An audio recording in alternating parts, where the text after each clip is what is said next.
Assalamualaikum viewers, welcome to Learning Academy. Today the topic of our discussion is cytoplasm. तो हमारे पास जो word cytoplasm है ये दो वर्ड्स का कम्बिनेशन है। तो पहला वर्ड क्या है? साइटो मीन सेल, और दूसरा वर्ड है प्लाज्म। प्लाज्म का मतलब क्या होता है? फ्लूइड।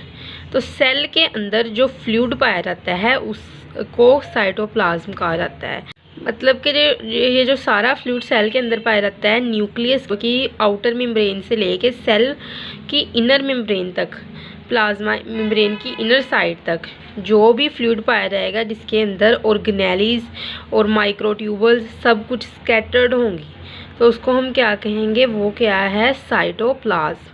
वो एक जेल की तरह का कंसनट्रेटेड फ्लूइड जो होगा जेल की शेप का, उसको हम क्या कह देंगे? साइटोप्लाज्म, मतलब कि सेल का फ्लूइड। तो इस पोर्शन में हमने पढ़ना क्या है? साइटोप्लाज्म के कंपोनेंट्स, कौन कौन से कंपोनेंट पाए जाते हैं साइटोप्लाज्म में, और इसके अलावा उसके फंक्शंस। तो साइटोप्लाज्म के कंपोनेंट में सबसे पहले क्या है? साइटोसोल। साइटोसोल क्या है? जो सोल वर्ड है ना, ये लिक्विड से रिलेटेड है, ठीक है। तो साइटोसोल क्या है? ये सेल के साइटोप्लाज्म के अंदर लिक्विड पोर्शन है जो सेल का, उसको हम क्या कहेंगे? साइटोसोल। ये मोस्टली वाटर से मिलके बना होता है, लेकिन इस वाटर के अंदर सल्यूट पोर्शन ज़्यादा होता है, जिसकी वजह से ये कंसनट्रेटेड जेल शेप्ड होती हैं, ठीक है। तो ये साइटोसोल है, liquid portion of the cell. तो उसके बाद है कि साइटोप्लाज्म के अंदर साइटोस्केलेटन पाई जाती हैं, जिसके अंदर मोटर प्रोटीन होती हैं। तो जिस तरह ये वर्ड मोटर है, जो ये नाम से ही जाहिर हो रहा है कि ये क्या है? मोटर मीन मूवमेंट करवाने वाली प्रोटीन्स। तो साइटोस्केलेटन्स कौन सी होंगी? माइक्रोट्यूबल्स, मतलब कि ट्यूब शेप होंगी। उसके अलावा ये होंगी माइक्रोफिलामेंट्स, मतलब के धागे नुमा होंगी। और इसके अलावा इंटरमीडिएट फिलामेंट्स की जो शेप होगी वो ट्यूब शेप्ड और फिलामेंट शेप के इंटरमीडिएट, मतलब कि उनके दरमियानी होगी, ठीक है। उसके बाद क्या है कि साइटोप्लाज्मिक इंक्लूजन्स वो बायोमोलिक्यूल्स जो इस तरह स्कैटर्ड, जो मैंने डॉटेड लाइन से जाहिर किए हैं, जिस तरह आप यहाँ देख भी सकते हैं कि ये सारी जो डॉटेड लाइन है ये क्या है? ये माइक्रो मोलिक्यूल्स हैं, छोटे छोटे मोलिक्यूल जो साइटोप्लाज्म के अंदर, छोटे छोटे मोलिक्यूल जो साइटोप्लाज्म के अंदर स्कैटर्ड होंगे। तो वो कौन से होंगे? बायोमोलिक्यूल्स। लिपिड है, लिपिड क्या करता है? ये मेम्ब्रेन्स बनाता है। उसके अलावा प्रोटीन भी लिपिड के साथ मिलके मेम्ब्रेन बनाती है। और मेम्ब्रेन किस चीज़ की? ऑर्गेनेलीज की। उसके अलावा पिगमेंट्स वो दानेदार शेप के स्ट्रक्चर होते हैं जो बहुत से फंक्शन परफॉर्म करते हैं सेल के अंदर। जिस तरह हमारे पास एक मेलानिन पिगमेंट है, तो मेलानिन पिगमेंट का क्या फंक्शन है कि जब कहीं बहुत ज़्यादा सनलाइट पड़ती है स्किन के ऊपर, तो मेलानिन पिगमेंट बहुत ज़्यादा क्वांटिटी में रिलीज़ हो जाते हैं या प्रोड्यूस हो जाते हैं। तो होता क्या है कि इनकी प्रोडक्शन की वजह से जो स्किन कलर है वो डार्क हो जाता है, क्योंकि ये हीट रेजिस्टेंट होता है और स्किन को प्रोटेक्ट करता है अल्ट्रावायलेट रेडिएशन से, और उसके अलावा सन की बहुत सी हार्मफुल रे से ये स्किन को बचाता है। तो आप देख सकते हैं कि वो लोग जो बहुत ज़्यादा गर्म इलाकों में रहते हैं, तो उनका कलर जो स्किन का होता है वो बहुत डार्क होता है, जिस तरह के अफ्रीकन पीपल्स। और उनके मुकाबले में वो लोग जो यूरोपियन कंट्रीज़ में रहते हैं, जहाँ पे धूप निकलती है तो बहुत मुश्किल से और बमुश्किल ही निकलती है धूप, तो ऐसे इलाकों के लोगों का जो स्किन कलर होता है वो बहुत लाइट होता है, क्योंकि उसमें मेलानिन पिगमेंट प्रोड्यूस होते ही नहीं हैं, ठीक है। या वो होते हैं तो माइनर क्वांटिटी में होते होंगे, लेकिन बहुत कम, ना होने के बराबर, इसीलिए उनका कलर बहुत ज़्यादा वाइट होता है, क्लियर होता है।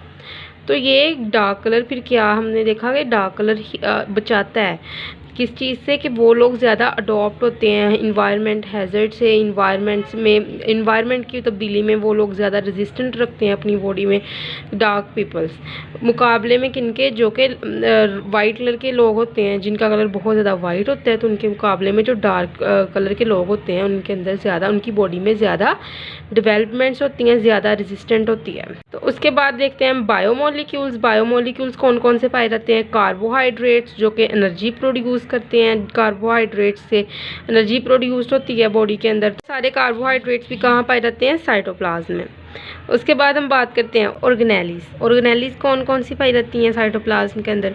तो ये सबसे इम्पोर्टेंट पॉइंट है मतलब कि इनके अंदर बहुत सी लिटिल ऑर्गेनेलीज पाई जाती हैं जो बहुत ज़्यादा इम्पोर्टेंट फंक्शन प्ले करती हैं बॉडी के लिए, जिस तरह के माइटोकॉन्ड्रिया इज़ पावर हाउस। तो इसके बगैर कोई भी एनर्जी का मेटाबॉलिक फंक्शन हो ही नहीं सकता, ठीक है, यूकेरियोटिक सेल का। तो उसके बाद है हमारे पास एंडोप्लाज्मिक रेटिकुलम। एंडोप्लाज्मिक रेटिकुलम के भी बहुत इंपॉर्टेंट फंक्शन है, protein synthesis, protein assemblage, packing of protein. तो उसके अंदर एंडोप्लाज्मिक रेटिकुलम बहुत ज़्यादा हेल्पफुल होता है। तो मतलब ये बहुत ज़्यादा ज़रूरी है सेल के लिए। उसके अलावा गोल्जी अपरेटस, तो गोल्जी अपरेटस वो ऑर्गेनेलीज हैं जो प्रोटीन को फुली पैक कर देती हैं ट्रांसपोर्ट के लिए अपने वेसिकल्स के अंदर, ठीक है। तो इसलिए ये ट्रांसपोर्टिंग के लिए और प्रोटीन की पैकिंग के लिए, और ऐसे प्रोटीन जिसकी शेप नहीं सही होती है, उसके अलावा जो बहुत ज़्यादा डैमेज होते हैं या अच्छे सही ठीक नहीं होते हैं, तो उनको ये डिस्ट्रॉय कर देता है। तो ऑर्गेनेलीज बहुत इंपॉर्टेंट फंक्शन प्ले करता है सेल के लिए। इसलिए तो ये सबसे जो अहम हिस्सा है ना साइटोप्लाज्म का, वो ये है कि ये ऑर्गेनेलीज इसके अंदर पाई जाती हैं। यहाँ पे हम बात करते हैं फंक्शन ऑफ साइटोप्लाज्म। तो सबसे पहले क्या है, मेटाबॉलिक एक्टिविटीज़। तो मेटाबॉलिक एक्टिविटीज़ वो प्रोसेसेस हैं जिनके होने के बाद क्या होता है, सेल के अंदर एनर्जी प्रोड्यूस होती है। तो वो सबसे बड़ा मेटाबॉलिक प्रोसेस जो साइटोप्लाज्म के अंदर होता है वो है ग्लाइकोलाइसिस। ग्लाइकोलाइसिस में होता क्या है कि ब्रेक डाउन होती है ग्लूकोज के मॉलिक्यूल की दो पायरुवेट के अंदर, और वहाँ पे एनर्जी रिलीज़ होती है जो कि फिर सेल के बाकी फंक्शन के लिए बहुत ज़्यादा ज़रूरी होगी, ठीक है। तो मेटाबॉलिक एक्टिविटी सबसे इंपॉर्टेंट जो साइटोप्लाज्म के अंदर होती है वो ग्लाइकोलाइसिस होती है। और उसके बाद है स्टोर हाउस फॉर बायोमोलिक्यूल्स। तो glycolysis store house for biomolecules के लिए स्टोर हाउस है ये। Amino acid, nucleic acid, sugar वगैरह कहाँ पे स्टोर किए जाते हैं, साइटोप्लाज्म के अंदर, ठीक है। फिर उसके बाद है कि साइटोस्केलेटन जिस तरह के नाम से ही वाज़ेह होता है, साइटो का मतलब होता है सेल, और स्केलेटन का मतलब क्या होता है कि एक ढांचानुमा स्ट्रक्चर।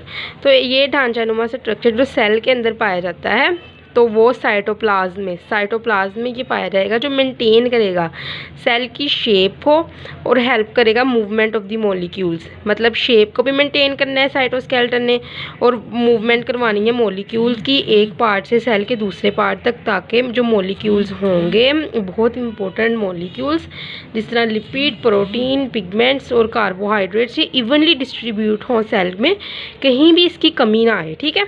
पूरे सेल में जिस तरह ये मैंने डॉट से ये मैंने जाहिर किए हुए हैं, ये रिप्रेजेंट किए हुए हैं मॉलिक्यूल जो कि हर जगह इवनली स्कैटर्ड है, ठीक है।